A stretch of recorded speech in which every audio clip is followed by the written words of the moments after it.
Hello, this is the brother of Sabina, and I'm going back to Bronxville, the wonderful village that inspired her novel Frosted August. But I'm filming from Poughkeepsie now, the current home of the writer's family, in April of 2014. Before going to do a documentary filming in Bronxville, here are a few mementos of the village where the Capelli family, father, mother, son, daughter, a family of writers, lived for 17 years.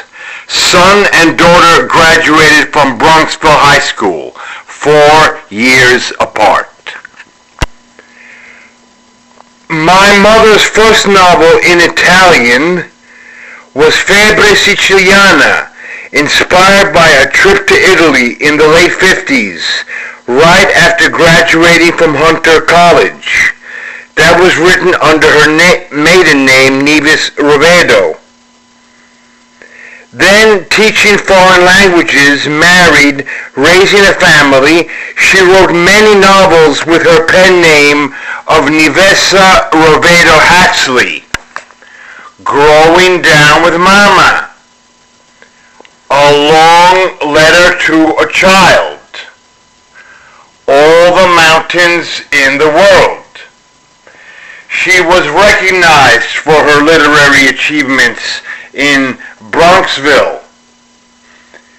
She gave a talk on her memoir and novels at the Bronxville's Women's Club. She so loved Bronxville and the dear friends she had there. This is a picture of her in front of her house in Bolton Gardens with our beloved cat, Lady.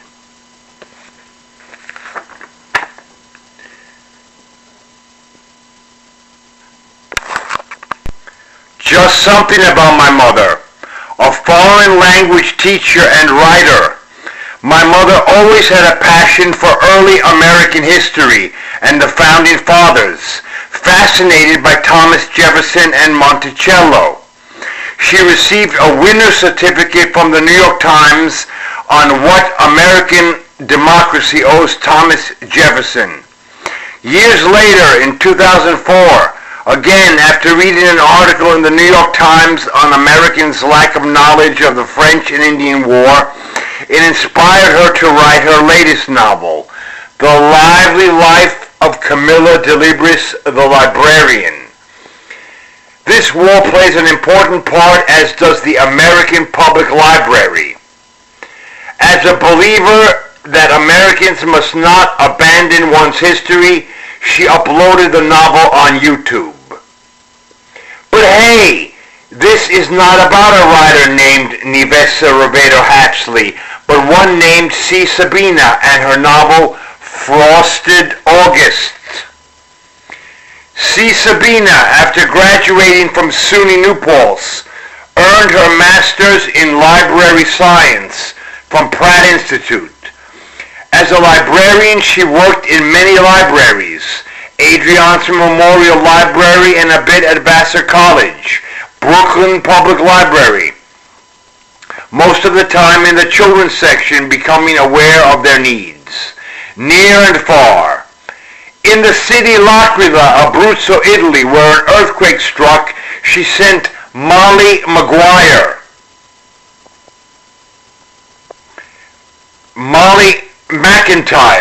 an American Girl doll, to the children being schooled in tents, to make them feel happy, safe, and free. When another worse tragedy struck the American Sunnybrook in Newton, Connecticut, she sent another Molly McIntyre, there again to make the children happy, safe, and free. Moreover, one day reading a story about the bluebird, flying only in America and called the Bluebird of Happiness, she is giving much of her time to a mission to help all the children to be happy, safe, and free. She uploaded her mission to YouTube, calling it Sibel, the Librarian, and Friend. But I'm I'm going to Bronxville, not for my sister Sibel the librarian, but for Sabina, the writer of Frosted August. Led by the main character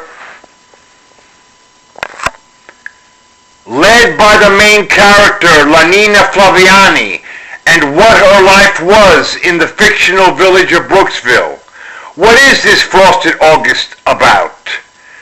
I'll quickly read the synopsis.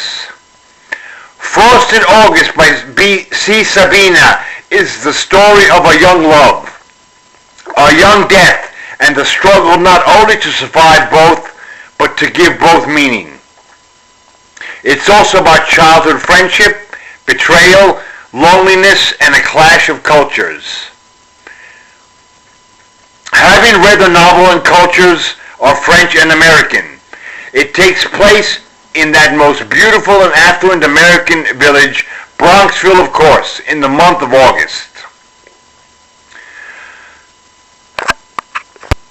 Frosted August begins with Lanina Flaviani, a SUNY senior at Newport, New York, and main character arriving back in Brooksville, really Bronxville, at the railroad station, going back where her parents live. So let's go there. And here we are. Beautiful Bronxville, New York. The place that inspired Brooksville in the novel Frosted August by C. Sabina. It's not August now, but the month of April 2014. But whatever season of the year, Bronxville is beautiful. Awesomely beautiful. Starting with the lovely railroad station, built in 1917.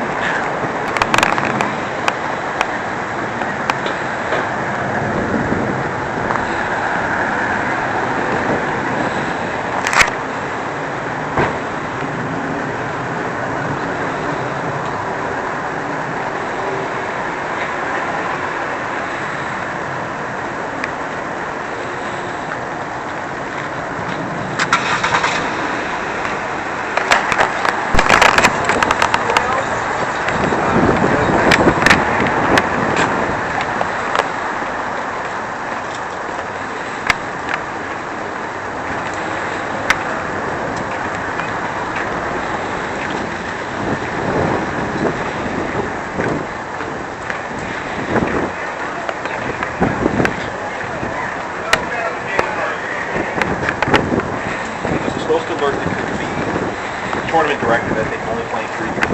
We missed the 4th game in schedule. That's our fault.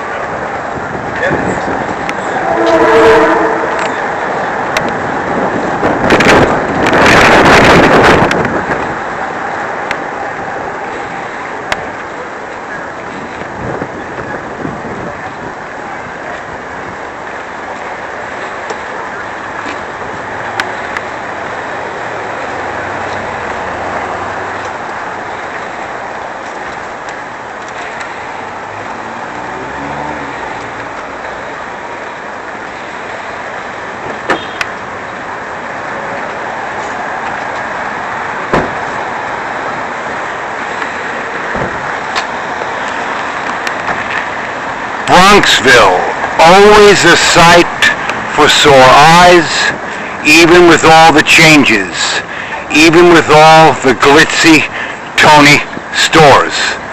I'm going to go all of the places there where Lanina goes, naming all the places. Here is Pocket Park, and Lanina looks longingly towards Bronxville High School, where the music teacher taught her to love Vivaldi, but the students laughingly called him Macchiafatti. Interesting, since she herself went to Venice and rode in a gondola, though being her brother, I know that she also loved Rome and loves Rome very much. Bronxville High School, built in Gothic style in 1922, was and is the best of American learning institutions.